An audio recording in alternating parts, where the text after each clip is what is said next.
কল্পনা করুন তো, এক সকালে ঘুম থেকে উঠে খবর পেলেন পৃথিবীতে আর এক ফোঁটাও তেল নেই। কোনো সতর্কতা ছিল না, কোনো ধীরে ধীরে কমে যাওয়াও নাই। হঠাৎ করেই জানা গেল যে পৃথিবীতে যে খনিজ, যে জীবাশ্ম জ্বালানি ছিল, অর্থাৎ ডিজেল, পেট্রোল, এই যে এর যে ক্রুড অয়েল যেটা ওঠাতো পৃথিবীর বিভিন্ন দেশ, আমরা জানি মিডল ইস্টের দেশগুলো, রাশিয়া, আমেরিকা, ভেনেজুয়েলা, এই যে বিশাল রিজার্ভ, সেই রিজার্ভ শেষ হয়ে গিয়েছে। এটা কিন্তু অবশ্যই একদিন হয়ে যাবে, কারণ এটা তো অনন্ত অসীম না। প্রতিদিন কোটি কোটি ব্যারেল তেল তোলা হয়।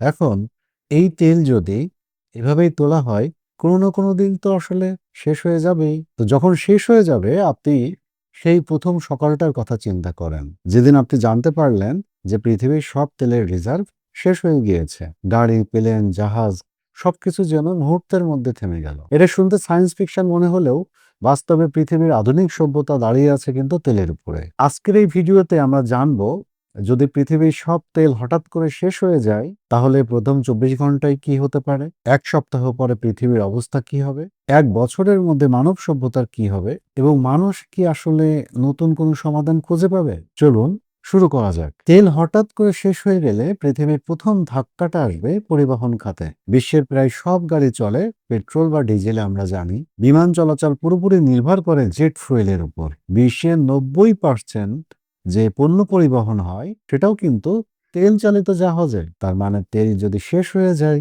তাহলে বিমান উড়বে না, ট্রাক চলবে না, জাহাজ চলবে না। অর্থাৎ বিশ্বব্যাপী সাপ্লাই চেইন কয়েক ঘন্টার মধ্যেই ভেঙে পড়বে। আপনারা কি জানেন যে সুপারমার্কেটের খাবার সাধারণত 3 থেকে 5 দিনের বেশি মজুত থাকে না? তাই যখন কোনো নতুন পণ্য আসবে না, তখন মানুষ আতঙ্কে খাবার কিনতে শুরু করবে। ফলে কয়েক ঘন্টার মধ্যেই দোকানের সব তাক খালি হয়ে যাবে। আমরা সাধারণত মনে করি যে তেল মনে হয় শুধু গাড়ি চালানোর জন্য ব্যবহার করা হয়, কিন্তু আসল সত্যটা কিন্তু অনেক গভীরে। যেমন তেল থেকে তৈরি হয় হাজার হাজার পণ্য, যেমন প্লাস্টিক, মেডিসিনের কাঁচামাল, সিনথেটিক কাপড়, কম্পিউটারের অনেক উপাদান, মোবাইল ফোনের অংশ, কসমেটিক্স, প্যাকেজিং ম্যাটেরিয়াল, এমনকি হাসপাতালের অনেক যন্ত্রপাতি কাঁচামালও আসে কিন্তু পেট্রোকেমিক্যাল থেকে। অর্থাৎ তেল শুধু শক্তির উৎস না, এটা হলো আধুনিক শিল্প সভ্যতার একটা ভিত্তি। তেল শেষ হওয়ার এক সপ্তাহ পরে কি হতে পারে, চলুন সেই ভয়াবহ পরিস্থিতি আমরা একটু কল্পনা করে আসি। খাবার পরিবহন বন্ধ হয়ে গেল। বিশ্বের অধিকাংশ কৃষি ব্যবস্থা নির্ভর করে ডিজেল চালিত ট্রাক্টর, ফসল পরিবহনের ট্রাক, রাসায়নিক সার, কীটনাশক, এগুলোর অনেকটাই তৈরি হয় আবার তেল থেকে। ফলে কৃষি উৎপাদন মারাত্মকভাবে কমে যাবে। বড় শহরগুলোতে খাবারের সংকট দেখা দেবে। এমনকি অনেক দেশে সামাজিক অস্থিরতা শুরু হতে পারে। বিশ্ব অর্থনীতির বড় একটি অংশ দাঁড়িয়ে আছে তেল শিল্পের উপর। তাই সেই অর্থনীতিতে ধস নামবে, এটা তো খুবই স্বাভাবিক। যদি হঠাৎ তেল শেষ হয়ে যায়, স্টক মার্কেট ধসে পড়বে, আন্তর্জাতিক বাণিজ্য বন্ধ হয়ে যাবে। কোনো দরকার নেই তখন আর আন্তর্জাতিক বাণিজ্যের। লক্ষ লক্ষ মানুষ চাকরি হারাবে। বিশ্বের অনেক বড় বড় কোম্পানি, যেমন airlines, shipping company, logistics company সবচাইতে বড় ক্ষতির মুখে পড়বে, যারা আসলে তেল চালিত ইঞ্জিনের উপরে নির্ভরশীল। এখন আসি, বিদ্যুৎ কি থাকবে? এখানে একটি গুরুত্বপূর্ণ প্রশ্ন কিন্তু আসে। তেল শেষ হলে কি বিদ্যুৎও শেষ হয়ে যাবে? সব ক্ষেত্রে না, কারণ পৃথিবীর অনেক বিদ্যুৎ উৎপাদন হয় কোনোটা কয়লা থেকে, গ্যাস থেকে, নিউক্লিয়ার থেকে, হাইড্রো পাওয়ার থেকে, সোলার থেকে, উইন্ড থেকে। তবে সমস্যা কিন্তু অন্য জায়গায় হবে। বিদ্যুৎ থাকলেও অনেক শিল্প কারখানা বন্ধ হয়ে যাবে, কারণ তাদের কাঁচামাল আসে তেল থেকে। অনেক বড় আকারে প্লাস্টিক সংকট দেখা দেবে। আজ পৃথিবীতে প্রতি বছর প্রায় 400 মিলিয়ন টন প্লাস্টিক তৈরি হয়। এগুলোর অধিকাংশই তৈরি হয় পেট্রোলিয়াম থেকে। তেল না থাকলে প্লাস্টিক উৎপাদন বন্ধ হয়ে যাবে। তখন সমস্যা দেখা দেবে মেডিকেল সরঞ্জাম তৈরিতে, খাবারের প্যাকেজিংয়ে, ইলেকট্রনিক্সের কোনো জিনিস বা কোনো প্রোডাক্টই তৈরি হবে না। গাড়ি শিল্পে ধস নামবে। মানুষকে তখন দ্রুত বিকল্প কিছু উপাদান খুঁজে বের করতে হবে। বিমান শিল্পের কি হবে? বিমান শিল্প পুরোপুরি নির্ভর করে জেট ফুয়েলের উপরে। অন্য কোনো ধরনের এনার্জি ফুয়েলের উপরে কিন্তু বিমান শিল্প নির্ভর করে না। তার মানে তেল শেষ মানে বিশ্ব ভ্রমণ প্রায় বন্ধ।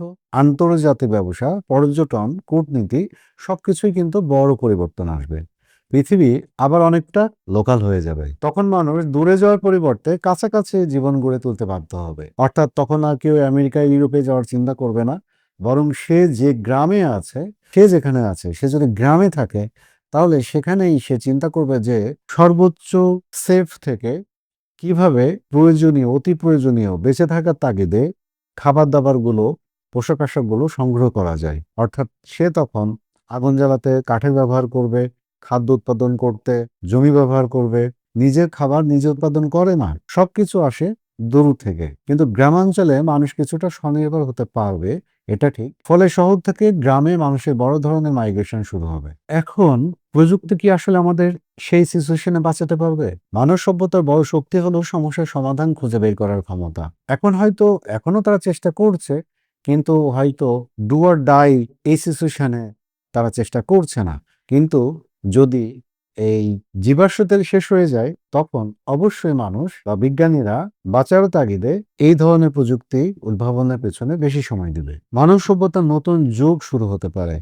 ইতিহাসে অনেক বড় পরিবর্তন এসেছে শক্তির উৎস পরিবর্তনের মাধ্যমে। মানুষ একসময় কাঠ ব্যবহার করত, তারপর কয়লা, তারপর তেল। হয়তো ভবিষ্যতে পৃথিবী পুরোপুরি চলে যাবে নবায়নযোগ্য শক্তির দিকে। সোলার, উইন্ড, ব্যাটারি প্রযুক্তি এইগুলো হতে পারে নতুন যুগের ভিত্তি। এই পুরো সিচুয়েশনটা বলার একটা আসল শিক্ষা আছে। আসল শিক্ষা হচ্ছে যে এই আমরা মানব সভ্যতা যতই আধুনিক হই না কেন, এখনো কিন্তু প্রকৃতির উপর নির্ভরশীল।